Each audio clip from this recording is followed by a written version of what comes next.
Sing bener sing ndi to?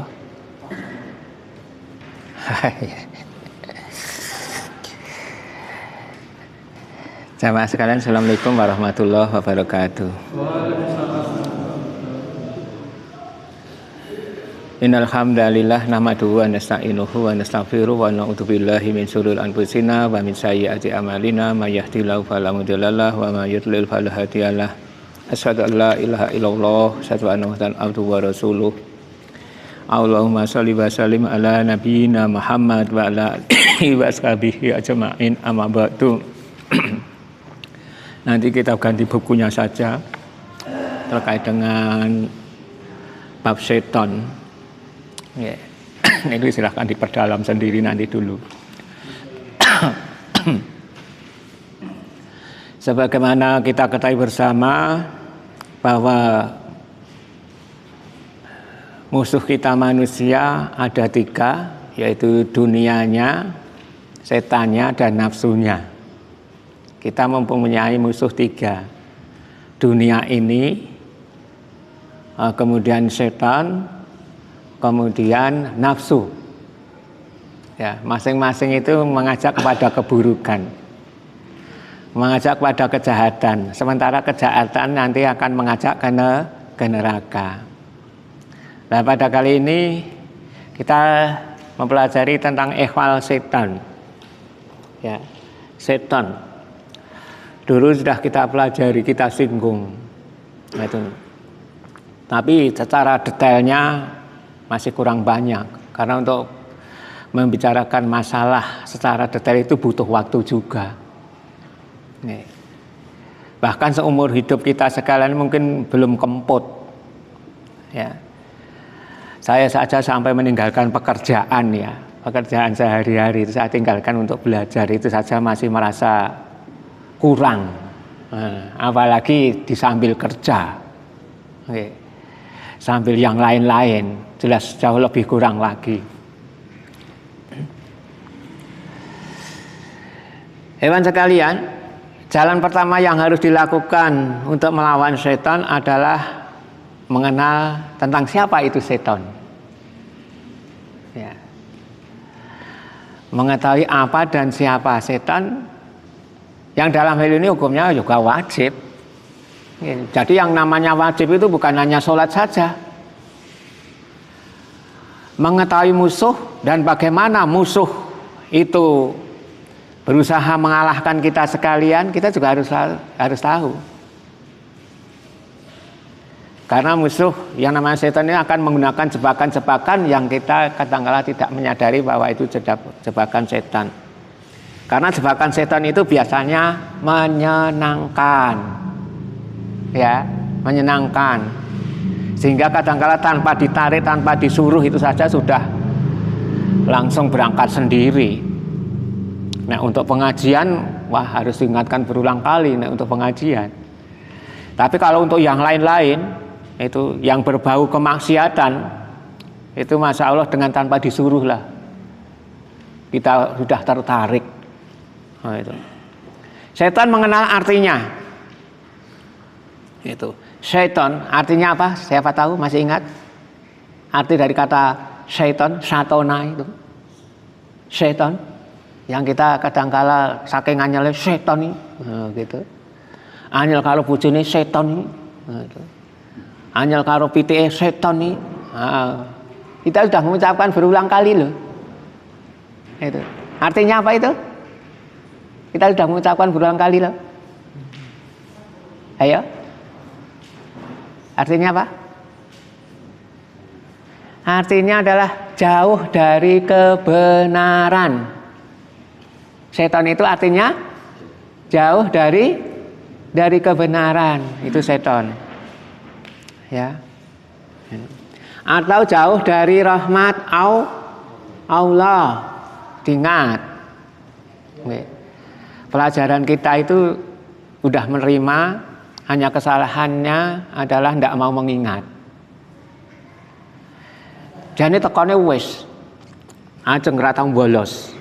Itu. Ning ngeling-elinge niku lho sing durung. Lah ini masalahnya di sini. Kesalahannya di sini, tidak mengingat-ingat. Nah, itu. Dan ini adalah merupakan kesalahan sebetulnya. Nah, kemudian kalau tadi secara bahasa ya, secara bahasa setan itu artinya jauh dari kebenaran atau jauh dari rahmat Allah. Secara istilah, ya, istilah itu ada sendiri. Seperti sholat. Sholat itu secara bahasa artinya doa. Itu secara bahasa artinya doa lah, pengagungan, rahmat. Kemudian secara istilah satu perbuatan yang didahului dengan takbir, diakhiri dengan salam. Itu istilah. Ya. Arti bahasa begini. Arti istilah begini, nanti dalam perjalanan menuntut ilmu akan begitu. Belajar untuk itu. Harus memaksakan diri, ya. Kalau kita bekerja ya, itu udah saya sampaikan bulan-bulan, hanya gaji berapa ratus ribu itu sehari itu kita memaksakan diri yuk. Itu bangun pagi nyiapan sarapan. Kalau ya mandi terus mangkat. Besok begitu lagi untuk memburu uang berapa itu? Itu 100.000 sampai gitu, sampai gembrobios tili-tili. Gitu. Kalau misalnya urusan saya ketok-ketok ngene Bang. Lah, urusan ilmu yang apabila dijalankan nanti bukan hanya mendapatkan 100.000, minimal 10 kali dunia ini akan didapat oleh seorang muslim yang terakhir kali masuk surga. Ada yang paling pertama masuk surga, tengah-tengahan, kemudian terakhir masuk surga. Terakhir masuk surga nilainya 10 kali dunia ini. Loh gitu. Saudara sekalian. Menurut istilah, setan ialah setiap yang durhaka. Baik itu dari golongan jin, manusia, dan hewan. Itu setan. Jenengan liwat ning dalan teladung pitik. Nah, ini lah pitik ini bisa dikatakan setan dari jenis hewan. Hewan ning dalan jogoki asu disander-sander. Lah itulah setan dari jenis hewan. Nah, kalau jenis manusia gimana? Manusia yang sedang berbuat maksiat atau mengajak maksiat itu setan. Harus kita kenali itu. Ya. Ini kok ngajak maksiat? Oh, setan ini. Nah, itu. Nah, kemudian yang tidak nampak adalah dari golongan jin. Ya, dari golongan jin. Ini yang tidak nampak. Hanya membisik-bisik dalam hati kita sekalian. Itu setan. Ehwal setan itu. Ya, minimal itu kita pelajari itu. Kita harus mengenal itu. Ngeling-ngeling, ajar ngeling-ngeling. Karena lupa itu juga dari bujukan setan. Nek duwe tok kelingan terus. Oh, tentu nggih. Ini dalam hal dalil-dalil kalau panjenengan sami niku arep ngeling-ngeling kok rasane wegah lah. Rasane wegah. Mau menghafal itu rasanya megah. Padahal nanti ada disebutkan dalam riwayat itu kedudukan kaum muslimin di surga sesuai dengan berapa yang dihafal. Berapa yang dihafal. Kalau dihafal banyak otomatis kedudukan surganya semakin tinggi. Loh. Ah itu niku.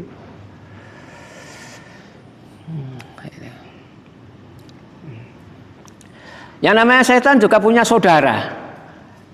Masih ingat saudaranya setan itu siapa? Masih ingat? Setan punya saudara. Yang dia sedulur. Yang dia anak putu. Siapa itu? Namanya saudara.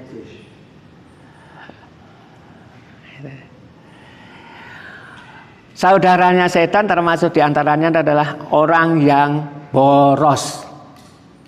Orang yang boros. Innal mubadirina kanu ikhwana syaiton atau sayatin itu. Ya.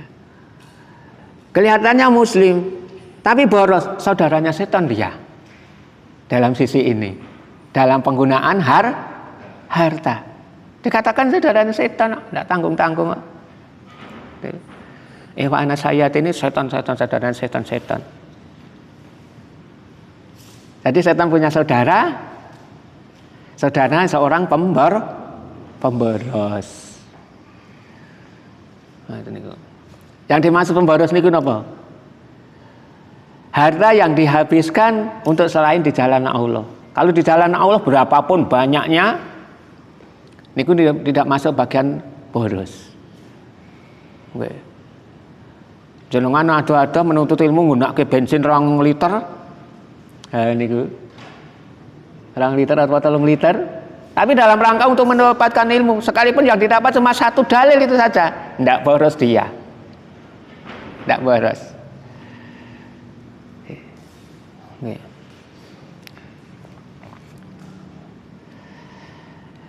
Jenengan nudut masuk bagian dari boros mboten niku. Pun betul sakro terus ke. Nggih, mergane jenengan sejak dari kecil ora mudeng kok ngoten niku, pokoke reti melu-melu. Ngoten niku wis melu-melu arep ninggal ya dadi ra isa mergo pun kedagihan. Ning jane nek poso kae ya iso. Nggih, ndang ditenani jane ya iso. Ngoten yogur pas bukane niku lho. Ngoten tergagal meneh. Ngoten niku wae. Mesti sing dicekel sik niku sik kok. Ngoten niku wae. Gagalnya masih itu tadi. Pagi dari subuh sampai napa niku wae? Ya maghrib itu berhasil lho. Nggih, raketan yo rada klintingan jane. Ngoten niku wae.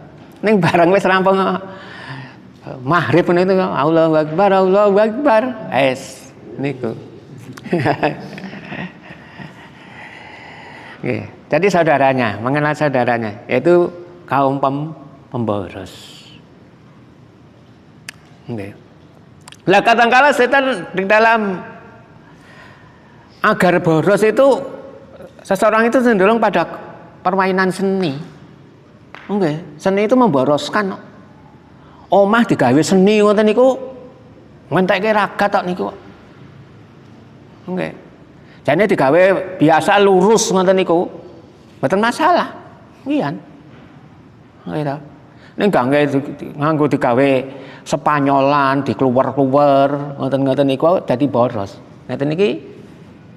Jane wong marang nganggo niku ora masalah, ngrene wong gagas jane. Salat itu kusuknya bukan karena gambar niku. Bukan karena itu.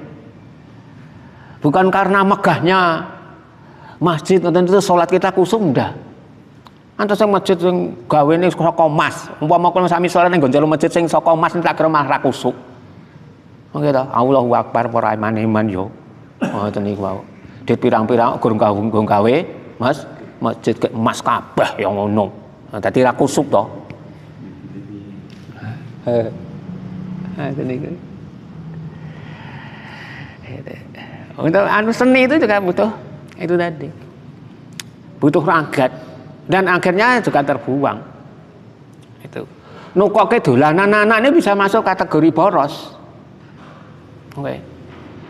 Itu. Kalau kita zaman kecil dulu itu anak dulu itu kreatif kok. Nggih, gledekane gawe dhewe kok. Nggih kok. Kok kulit jeruk. Nggih to? Niku nggo motor-motoran niku gawe dhewe kok lempung. Oh, rasa tuku. Itu niku dhisik. Niku sak niki ya bocah niku sak tas sak kresek ngoten isine mobil-mobilan niku. Nggih to niku. Regane larang-larang lho niku. Minimalne mboten kanthi 2000-an. Enten motor sing regane 100.000 200.000. Engko dienggo dolanan anake selok. Nah, langsung dibanting atau tinggal lunga sejak anake jeleh. Padahal regane larang.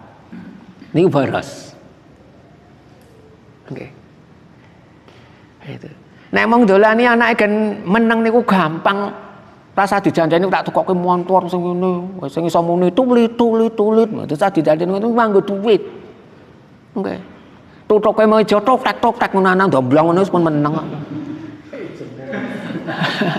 Nggih. Tok mane nangis ngene es. Antene domblong ngono rata sida nangis. Ini gandeng kita itu karena sayangnya pada anak itu justru ini hal-hal yang tidak perlu kita keluarkan. Padahal anaknya nanti setelah itu orang gagas nih.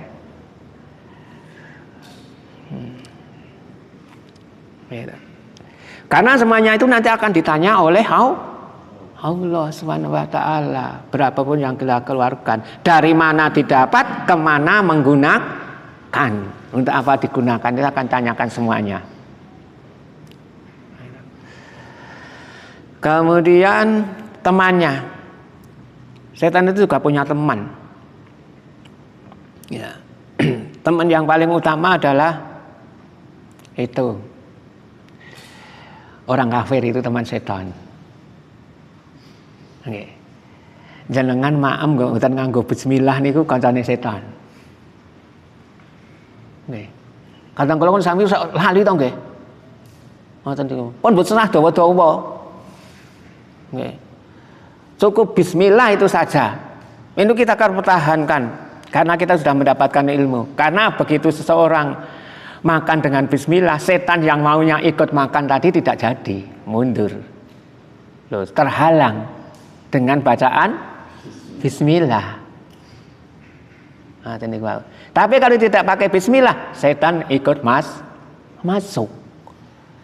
Itu ada diriwayatkan ketika Rasulullah dengan 6 atau 7 orang sahabatnya mau makan, itu udah siap. Nah, kemudian datang orang pedalaman, itu ya cara gampangnya wong desa kluthuk lah. Teko langsung dikok langsung raup entek. Nggih, entek. Habis. Kata Rasulullah, seandainya dia bacanya pakai bismillah, kita akan kebahagiaan. Nggih. Karena dia bacanya tidak pakai bismillah, itu ngentekke. Nggih, dadi abahan kabeh. Dan memang orang kafir itu makannya jauh lebih banyak dari orang muslim. Orang muslim itu makan cuma 1 usus, orang kafir itu makan 7 usus. Kan hadisnya begitu. Oke. Jenengan iku tumbas mie ayam siji tok ini Pak tak kira pun blenger. Nggih. Pun nate jenengan tumbas mie ayam rong mangkok entek. Pun nate dereng. Nggih, nek jan keluwen tenan ya monggo. Nah itu. Orang kafir niku bisa 3 mangkok, 4 mangkok dipangan deh. Oh itu. Padahal kalau sami mangan siji tok tele-tele. Nggih. Oh itu niku. Tapi orang kafir langsung blep. Karena apa? Tidak pakai bismillah. Dan sudah dikatakan Rasulullah, orang kafir itu makan dengan 7 usus. Mbok mangdepi pira-pira entek. Nggih, karena kafirnya itu tadi. Itu. Pernah Abdullah bin Umar itu orang-orang dulu itu kalau makan biasanya ngajak orang. Nggih, ngajak orang terutama yang miskin-miskin wis nggon mangan. Ah terus diundang. Ketanggor sing mangane akeh banget. Ngoten, langsung lep. Lah Abdullah bin Umar marah-marah ini. Besok orang ini jangan diundang lagi. Nah, itu. Ya, karena ngentek-ngentek ya apa-apa niku wau. Gitu. Makanya terlalu banyak. Ini. Maka diingat, ketika kita makan pakai bismillah. Biar tidak ditemani setan. Itu belum soal yang lain loh. Oke, belum soal yang lain.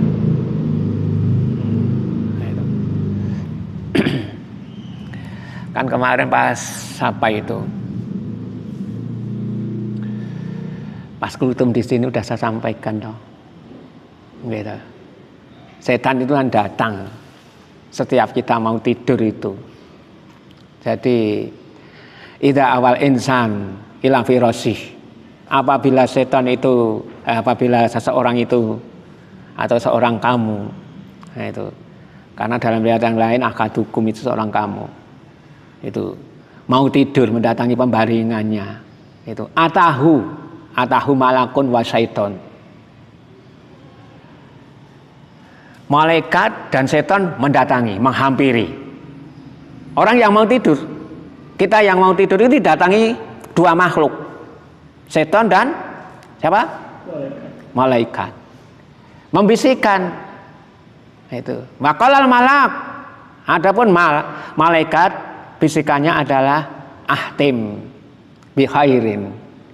Akhirilah, tutuplah hari ini dengan kebaikan. Maksudnya suruh baca doa atau membaca Al-Qur'an. Kemudian tidur. Itu. Kalau berhasil begitu, tidurnya ditemani malaikat. Setannya mengucap, waqala syaiton ahtim bisar, tutuplah hari ini dengan keburukan. Itu kalau dulu nggih. Dulu itu orang tidur itu di depan TV. Nggih, ya punya kasur-kasur empuk kan, kamar-kamar itu punya kamar khusus itu. Tapi karena sebelum nyetel TV dulu sambil tiduran tertidur di depan TV. Kira-kira kancane sinten niku? Nggih. Masa arep ndonga. Nggih ta? Nonton mungkin sesuai suwe niku merem-merem ngoten niku.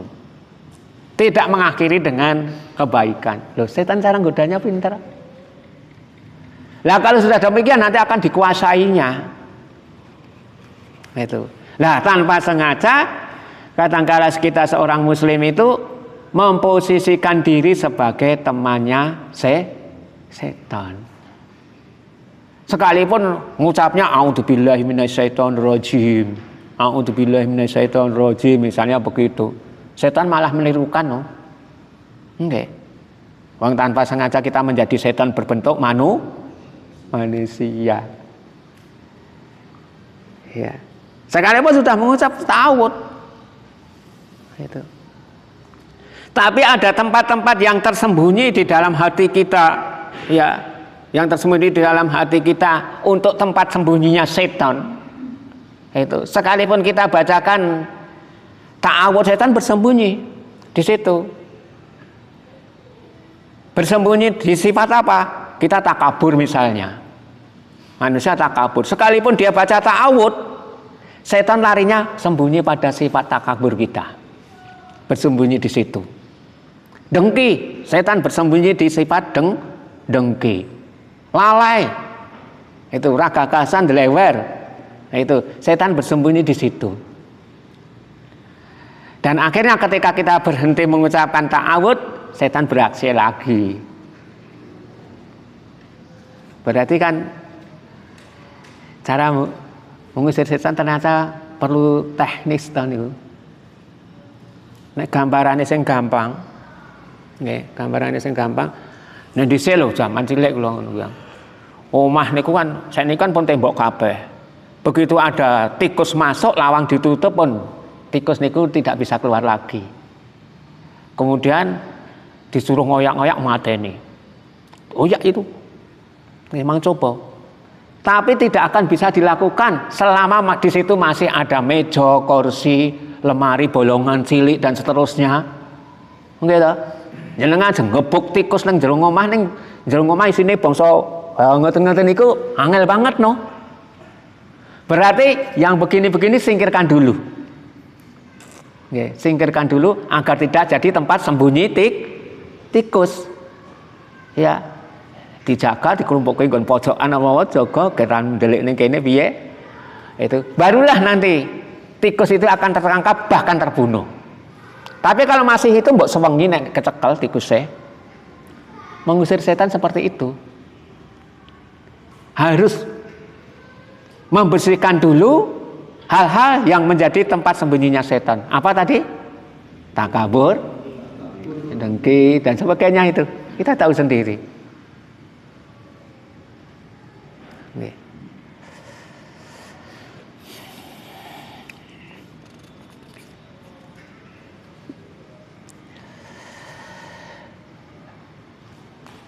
Setan juga punya kekuasaan. Dalam artian dia bisa mengendalikan manusia. Ya.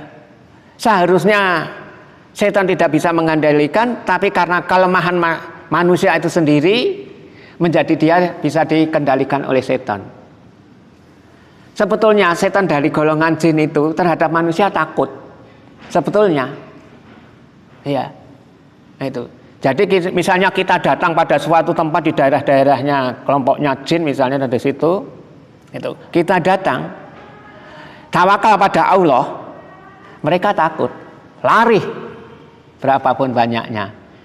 Tapi karena orang yang datang ke tempat itu tadi sudah deg-degan, itu wedi, gengko jojo enek gendruwone, enek pocongane, enek banaspatine, enek rai aluse, enek nopo-nopo, wah udah akhirnya sini kan gemetar, udah setan sing mau melayu, wah jebulane dhek walah wedino, wah digerai ya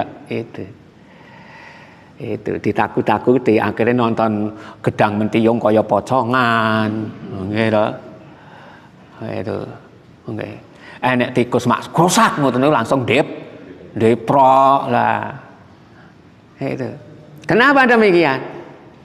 Ya karena sudah lemah dulu. Lemah dulu. Itu. Innahu laisa lahu sultan. Itu. Alal ladzina amanu wa ala rabbihim yatawakkalun. Setan itu baginya tidak ada kekuasaan bagi orang yang beriman dan tawakal. Orang yang beriman dan bertawakal, tidak ada kekuasaannya. Ada kekuasaannya adalah bagi orang yang mengambilnya sebagai pemimpin. Diwedeni. Minta perlindungan pada setan sudah. Nah, teknik wow. Dulu sudah saya sampaikan dong.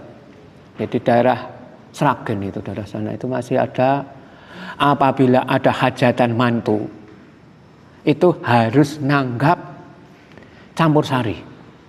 Tayuban bahasane. Tayuban besok toh. Nggih nganggo sawer-sawer apa niku lho. Aku ya rumah saya urung tau melu. Nah, tenan lendang terus pripun kaya ngene. Itu sama ledeke ngoten niku lho. Itu kalau orang yang di daerah itu miskin tidak bisa nanggap, lurahnya yang nomboi, karena kalau tidak digitukan akan terjadi kesurupan, akan diganggu. Itu kenapa kamu begini? Salahnya sendiri, punya hajat mantu, tidak pakai begini-begini. Oh itu mungkin jinnya situ seneng tayuban, jadi kon nanggapke itu. Lah karena meyakini itu, ya ketika tidak ada betul-betul yang namanya tayuban, ya kesurupan tenan, karena keyakinan ke situ. Nah keyakinannya tidak ada sembel, itu hanya woro-woro, mosok awake dhewe kalah karo setan. Nah, kalau yakin begitu setan sudah tidak berkuasa. Itu. Tapi kalau kita meyakini itu kan udah lemah, berarti kan syirik. Nah orang syirik tidak dibantu oleh Allah, tidak ditolong oleh Allah. Akhirnya terjadilah itu. Oke. Dulu ada riwayat zaman Umar bin Khattab radhiyallahu anhu. Itu. Wallahu alam sahih atau tidaknya ini, tapi bisa kita ambilkan contoh. Itu. Sungai Nil kan ada di Mesir. Lah, terjadi kekeringan.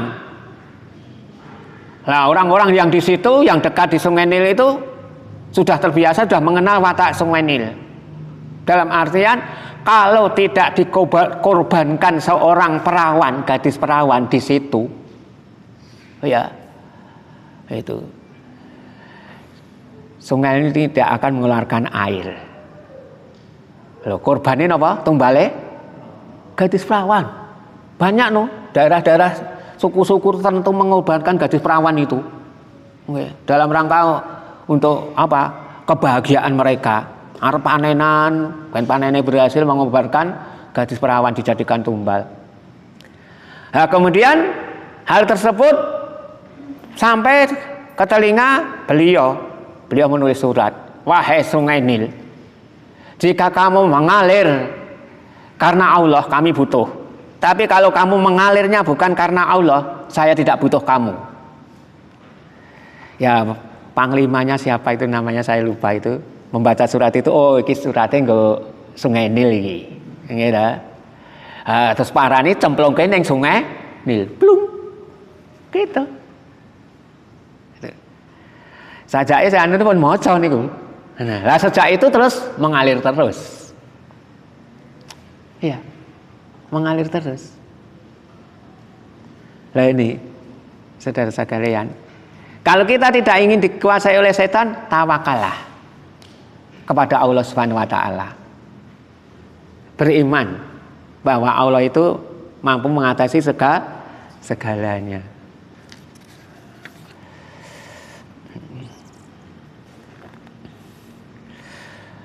Setan juga punya jelmaan. Ya. Di antara jelmaan setan adalah seekor anjing. Itu. Seekor anjing gantinya itu. Ya. Yang di kedua matanya itu ada titik-titik putih. Dan alise. Nah, itu. Alise. Itu. Rasulullah telah memerintahkan kami untuk membunuh anjing, hingga ketika ada seorang wanita yang baru datang dari kampung dengan membawa anjingnya, maka anjing tersebut kami bunuh. Pernah itu. Perintah Rasulullah pertama kali itu, bunuhlah anjing. Wah, sahabat itu paling taat kok. Begitu ada kirik ngoten niku langsung no. Mbok kuwi tak sapa? Langsung dibunuh. Itu sahabat itu. Nah, itu. Nah akhirnya, wah sahabat-sahabat terus ngono ki. Nah, mungkin begitu. Akhirnya dikhusus itu anjing hitam, ya, yang di kedua matanya ada titik putih, karena itu setan, jelmaan setan. Silahkan dibunuh. Nggih, nek mriki kirike pundi nggih? Kampung mriki pun mboten enten. Ketok daerah mriku terus enten ning mboten kula gatekke. Ya. Itu boleh dibunuh. Oke. Itu persoalan kirik mawon. Oke, persoalan kirik. Itu. Nah, kemudian ada lagi ular. Ular alhamdulillah mriki pun mboten enten ula. Ning duka nggen kuburan niku enten mboten niku. Nih, ada enggak yang namanya ular nek dhisik zaman mriki sesanu cok ya omahe seseh gedhe-gedhe ngono ya dileboni ula ngono maklum. Okay. Pas turu dilewati ula. Ternyata itu dalam Islam juga masuk itu, dirembuk itu. Okay. Kalau nanti ada ular masuk, suruhlah keluar 3 kali. Ya, suruhlah keluar 3 kali.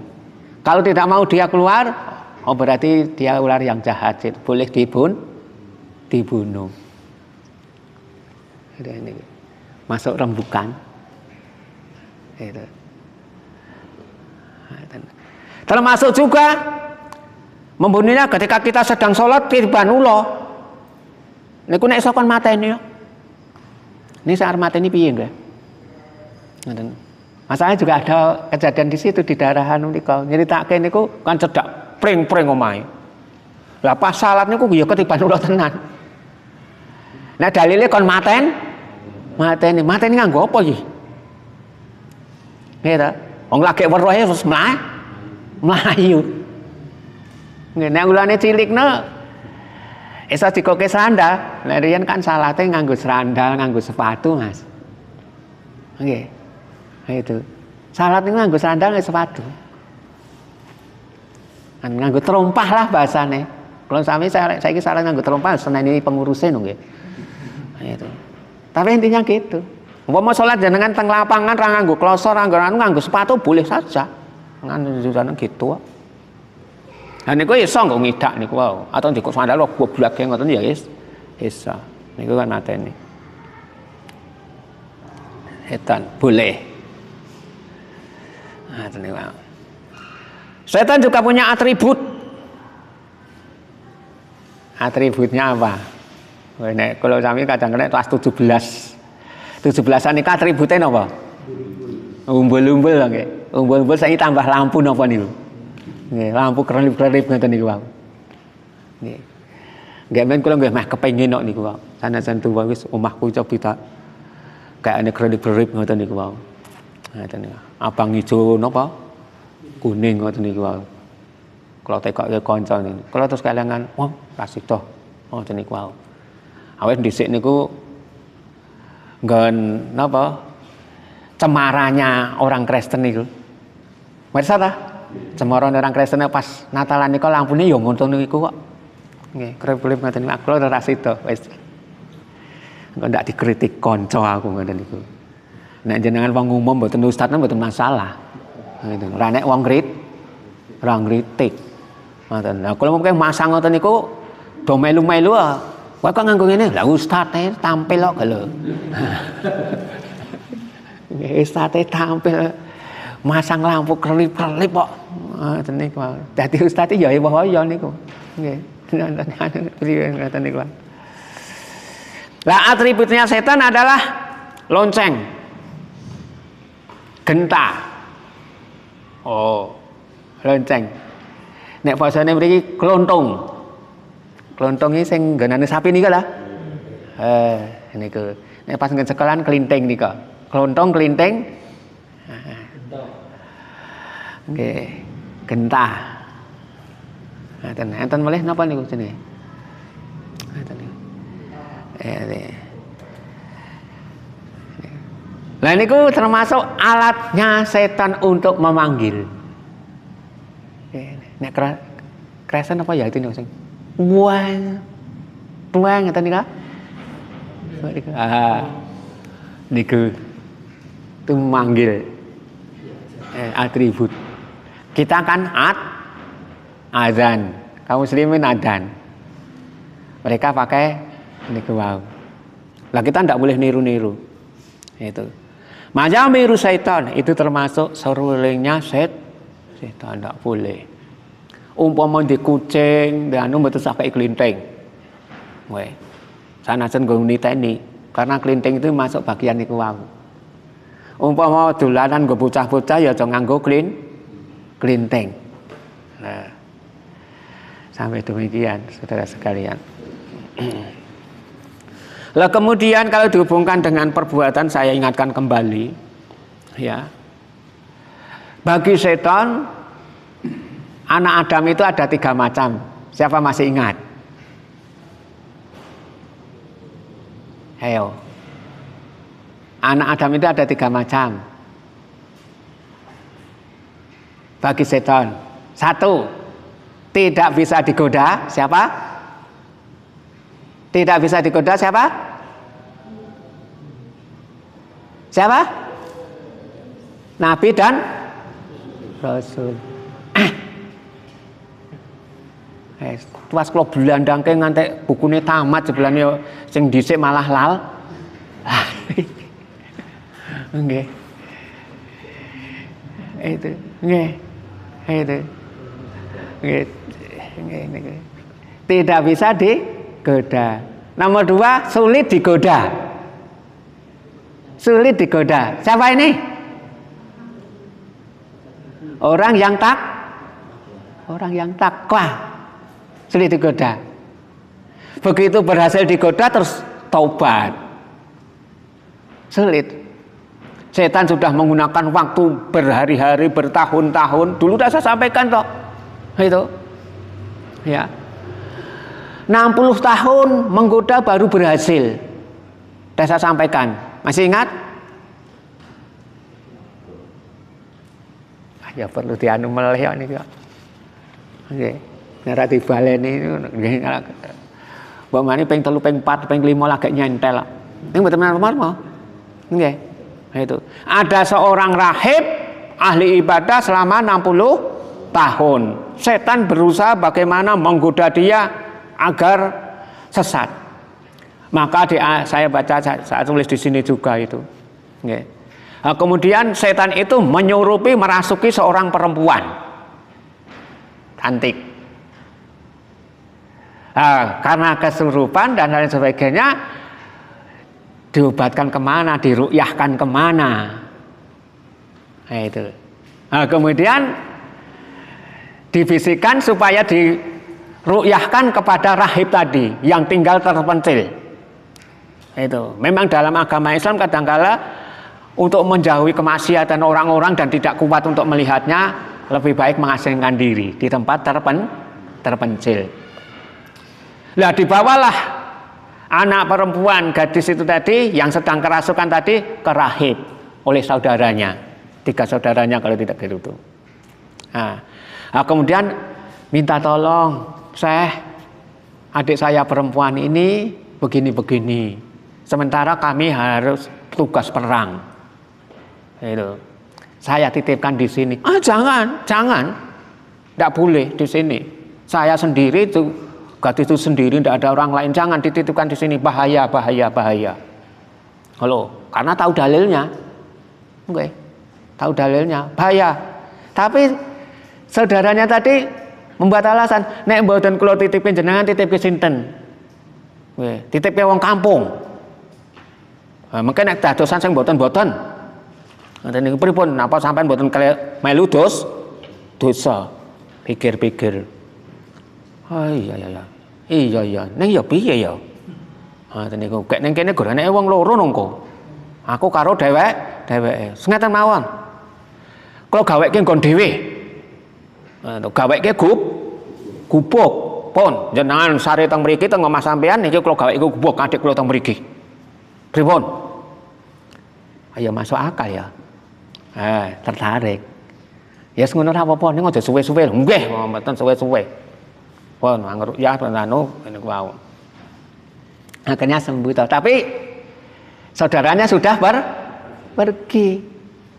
Barang ngurusin lho, aku ning kene iki sing ngingoni sapa iki? Ora nggo apa-apa.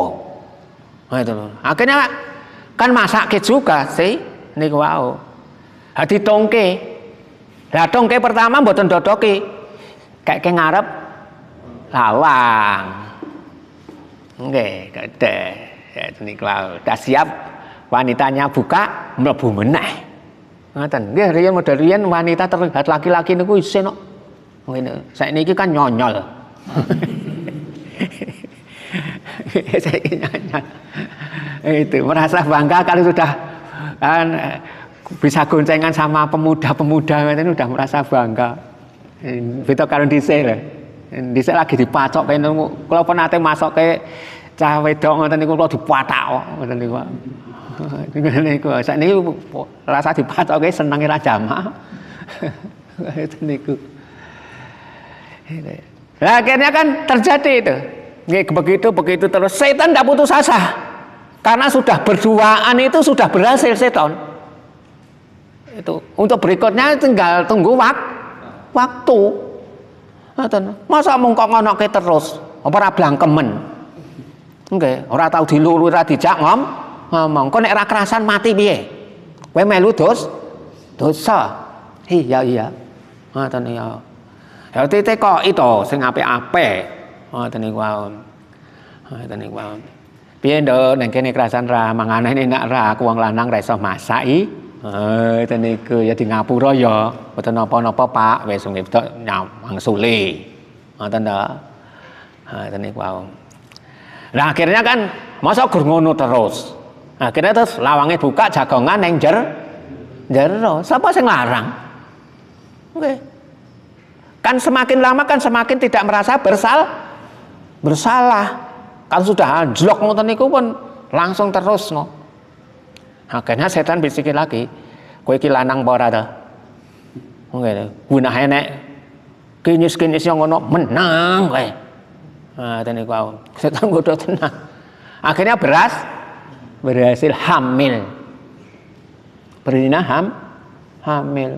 Lah bareng hamil, lanjutnya gimana? Ditakut-takuti. Setan godhone beda meneh. Ngene. Buang bayi rahib. Syekh ngoten lho. Kok nganu anake wong ramanat kuwi tusuk gedhe kuwi engko nek konangan wong kampung indah ngisini-sini. Wah dadi ngoplok iya. Piye iki? Ngoten setan membisikkan. Bunuhlah. Untuk menghilangkan saksi. Bunuh sajalah. Beres. Dosa no mateni wong. Wis piye? Pilih kewirangan apa? Nah, itu. Kewirangan wani kewirangan. Engko dosa mati tobatnya beres ditampa. Kita setan bijine ngoten niku ta. Mun sami nekat iki kadang-kala sengkala ditampa tobat ngoten niku wae.